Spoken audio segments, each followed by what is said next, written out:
আসসালামু আলাইকুম।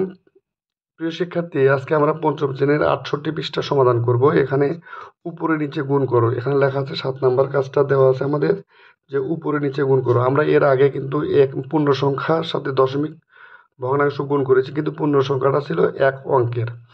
এখন আমাদের ২ অঙ্কের পূর্ণ সংখ্যা দেওয়া আছে। তো আমরা যদি এখানে যদি আমরা যে কোনো একটা, আমরা যদি ৩ নাম্বার যদি গুণ করি, ৩ নাম্বারটা যদি গুণ করি তোমাদের দেখায় দিই ৩ নাম্বারটা, তাহলে দেওয়া আছে ৭.৬, এর সাথে গুণ করতে হবে ৪৫।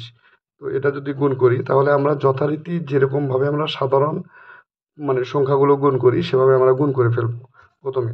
তো ৫ ৬ ৩০ শূন্য, হাত থাকে ৩, ৫ ৭ ৩৫, আর ৩ হচ্ছে ৩৮। ৩৮, এই এক ঘর শূন্য, ডান দিক থেকে তো আমরা জানি এক ঘর শূন্য দিতে হয়।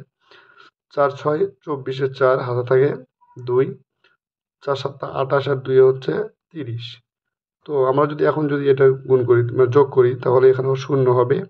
৮ ৪ ১২, ২ হাতে থাকে ১, ৩ আর ১ ৪, আর এখানে ৩ ৩ই।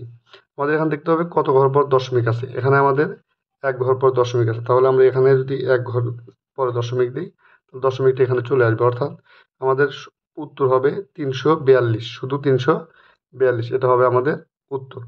তো আমরা যদি এই নিয়মে যদি আরেকটা যদি করি, যেরকম ৮ নাম্বারটা যদি আমরা এখানে সমাধান করি, ৮ নাম্বারটা সমাধান করলে তাহলে আমার দেওয়া আছে ০.০৪, এর সাথে গুণ আছে ৬৩।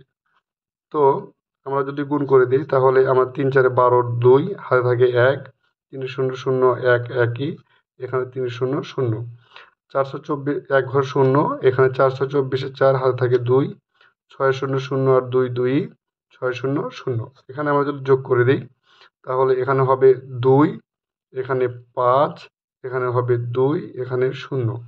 তাহলে আমরা দেখব কত ঘর পর দশমিক আছে। আমাদের এখানে ২ ঘর পর দশমিক আছে, এবং ডান দিক থেকে এই ২ ঘর পরে এখানে দশমিক দিয়ে দিব। তো আমাদের এখানে দরকার নাই, শূন্য বাম পাশে শূন্য দরকার নাই, তাহলে এখানে দশমিক দিয়ে দিলে ২.৫২, এটা হবে আমাদের উত্তর। আশা করি এই অঙ্কগুলো বুঝতে পেরেছো। বাকি যেগুলো আছে এই নিয়মে তোমরা সবগুলো সমাধান করে ফেলো। আশা করি এটা বুঝতে পেরেছো। দেখা হচ্ছে পরবর্তী ক্লাসে।